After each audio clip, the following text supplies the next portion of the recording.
Hello' everyone, আজি আমি পঢ়িম নাম্বাৰ চিৰিজৰ বিষয়ে আৰু এই ভিডিঅ'টো একদম বেছিকৰ পৰা ষ্টাৰ্ট কৰিম। এতিয়া নাম্বাৰ চিৰিজ বুলিলে আমি কি বুজাওঁ? A number series is a sequence of number written from left to right in a certain pattern.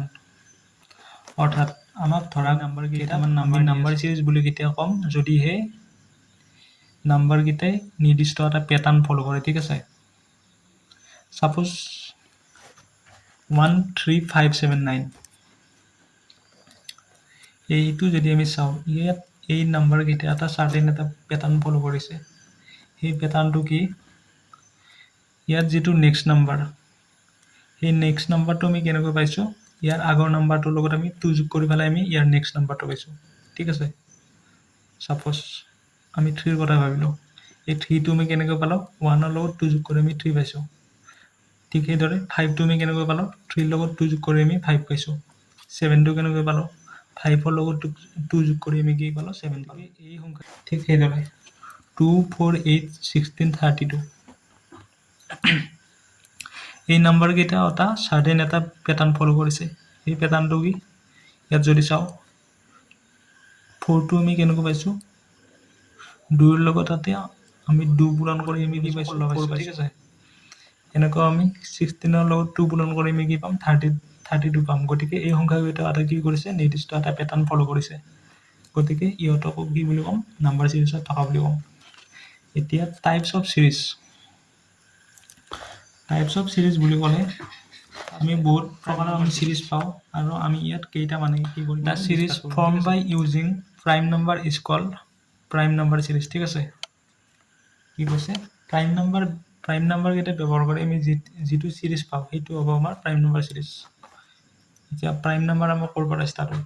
2ৰ পৰা ষ্টাৰ্ট হয়। তাৰপিছত পাওঁ আমি 3 পাওঁ, তাৰপিছত 5 পাওঁ, তাৰপিছত 7, 11, 13, তাৰপিছত পালোঁ আমি 17, 19, 23 এনেকৈ আমি যাই থাকিম, ঠিক আছে? এনেকৈ যাই আমি আনলিমিটেড কি পাম? প্ৰাইম নাম্বাৰ পাম, ঠিক আছে?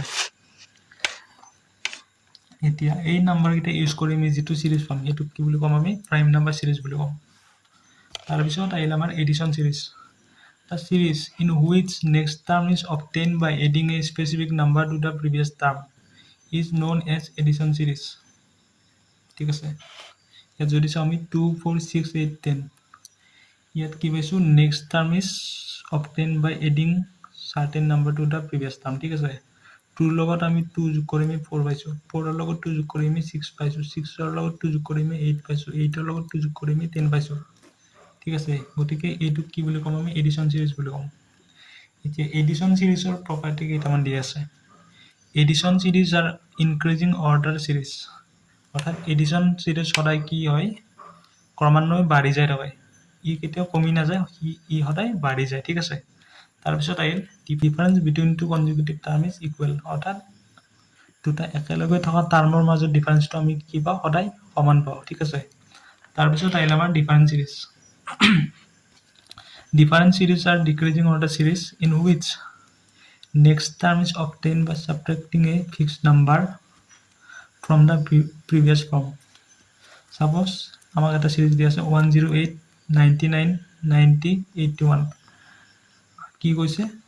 Next term is obtained by subtracting a certain number from the previous term, অৰ্থাৎ 108ৰ পৰা আমি 9 মাইনাছ কৰি পেলাই 99 পাইছোঁ, 99ৰ পৰা 9 মাইনাছ কৰি আমি 90 পাইছোঁ, 90ৰ পৰা 9 মাইনাছ কৰি আমি 81 পাইছোঁ, ঠিক আছে? এনেকৈ আমি এটা কি বনাব পাৰোঁ? ডিফাৰেঞ্চ চিৰিজ আমি এটা বনাব পাৰোঁ, ঠিক আছে?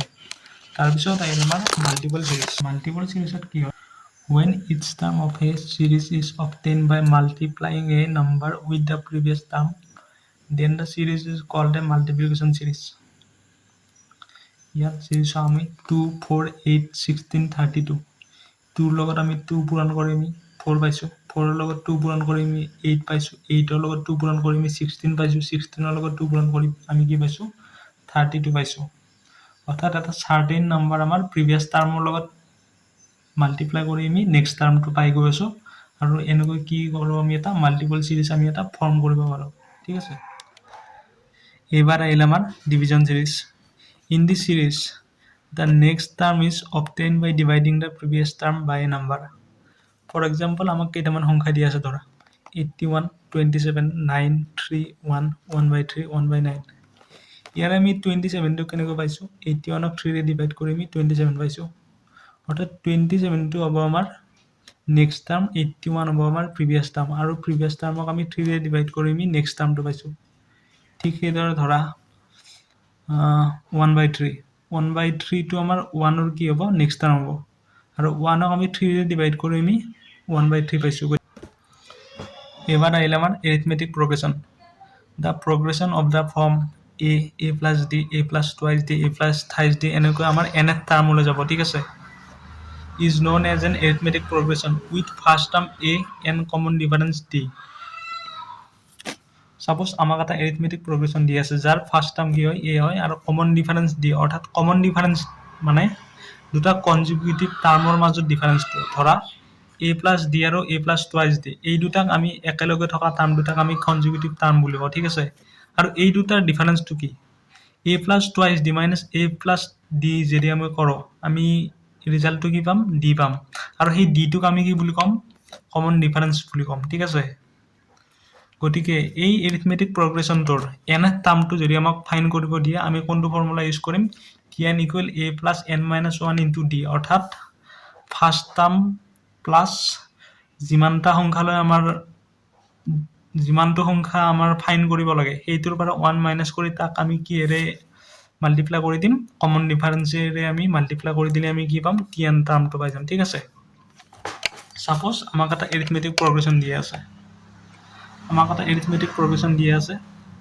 359 365 371 what will be the 10th term অৰ্থাৎ 10 নম্বৰ টাৰ্মটো ইয়াৰ কি হ'ব ইয়াত ফার্স্ট টার্ম কি দিয়া আছে ফার্স্ট টার্ম দিয়া আছে আমাক 359 কমন ডিফারেন্স আমাক দিয়া আছে 6 আমি কমন ডিফারেন্সটো কেনেকৈ পালো 360 মাইনাস 365 মাইনাস 359 হেতু কৰিলে আমি কি পাম কমন ডিফাৰেন্স পাম আমি 6 তাৰ পিছত n ৰ ভ্যালু কিমান দিয়া আছে আমাক n ৰ ভ্যালু দিয়া আছে 10 এই গোটাখিনি আমি এই ফৰ্মুলাটো যদি পুট কৰি দিও আমি এনসাৰটো কি পাম 413 পাম ঠিক আছে তাৰ পিছত আহিল summation in AP in a AP, if the first term is a, common difference is d, then the summation to nth term will be Sn equal n by 2 twice a plus n minus 1 into d.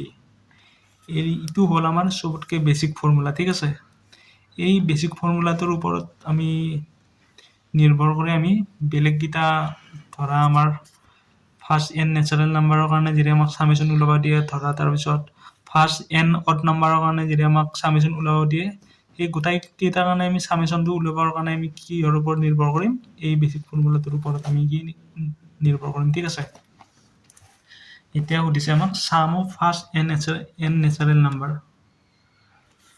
এতিয়া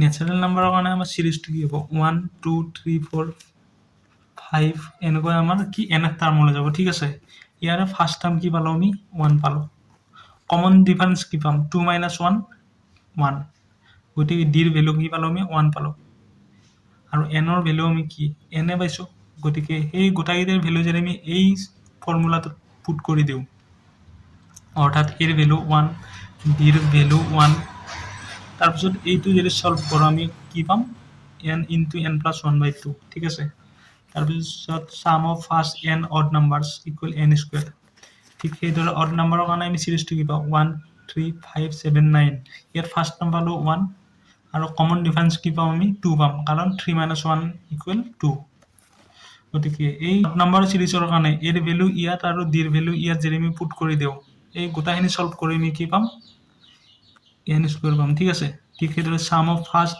n even numbers equal n into n plus 1 তাৰ পিছত আহিল sum of square of first n natural number n into n plus 1 into twice n plus 1 by 6 ঠিক আছে আৰু তাৰ কাৰণে সিরিজটো কি 1 square plus 2 square plus 3 square plus 4 square dot dot dot tn square ঠিক আছে তাৰ পিছত আহিল আমাৰ sum of cubes of first n natural number sum of cubes মানে সিরিজটো কেনেকৈ হ'ব 1 cube plus 2 cube plus 3 cube plus dot dot dot এনেকৈ tnth কিউবলৈ আমাৰ যাব ঠিক আছে আৰু তাৰ কাৰণে আমি সামেশনৰ ফৰ্মুলাটো কি ইউজ কৰিম n into n plus 1 by 2 আৰু গোটাইখিনিৰ ওপৰত আমাৰ কি হ'ব স্কয়াৰ হ'ব ঠিক আছে গতিকে এই ফৰ্মুলাকেইটা আমি মনত ৰাখিব লাগিব যাতে আমি এক্সামত আহিলে কুৱেশ্যনটো ইজিলি সলভ কৰিব পাৰোঁ ঠিক আছে এইবাৰ আহিলে আমাৰ if the sum of first 11 terms of an arithmetic progression equal to that of the first 19 terms then what is the sum of first 30 terms এটা আমি নিজাকে ধৰি লম ইয়াৰ ফাৰ্স্ট টাৰ্ম ধৰি ললো আমি a কমন ডিফাৰেন্সটো আমি নিজাকে ধৰি লম d ঠিক আছে এতিয়া কুৱেশ্যনত দিয়া মতে প্ৰথম 11টা টাৰ্মৰ সামেশনৰ সূত্ৰটো কি পাম আমি 11/2 into twice a plus n minus 1 11 minus 1 মানে 10 into d equal to 19/2 into twice a plus 19 minus 1 মানে 18 into d ঠিক আছে তাৰপিছত আমি 2 ৰে 2 টো কাটি দিলো তাৰপিছত 10 কো আমি 5 বাৰ যাব ঠিক আছে 2 ৰে 2 টো কাটি দিলো 18 আমাৰ কি যাব 19 বাৰ যাব 9 বাৰ যাব ঠিক আছে তো এইখিনি সলভ কৰি আমি কি পাম 11a plus 55d equal 19a plus 171d তাৰপিছত এইখিনি যদি আমি সিম্পলিফাই কৰি দিও তেতিয়া পাম আমি 8a plus 116d তাৰপিছত আমি ইয়াৰ 4 টো কমন লম 4 টো কমন ললে আমি কি পাম twice a plus 29d এতিয়া হয় ইটোৰ ভ্যালু 0 হ'ব নহয় ইটোৰ ভ্যালু 0 হ'ব কিন্তু 4 ৰ ভ্যালু কেতিয়াও কি হ'ব নোৱাৰে আমাৰ 0 হ'ব নোৱাৰে গতিকে twice a plus 29d ৰ ভ্যালু আমি কি পাম 0 পাম এতিয়া কৈছে আমাক then what is the sum of first 30 terms প্ৰথম 30টা টাৰ্মৰ কাৰণে আমাৰ সামেশনৰ সূত্ৰটো কি 30/2 into twice a plus 29d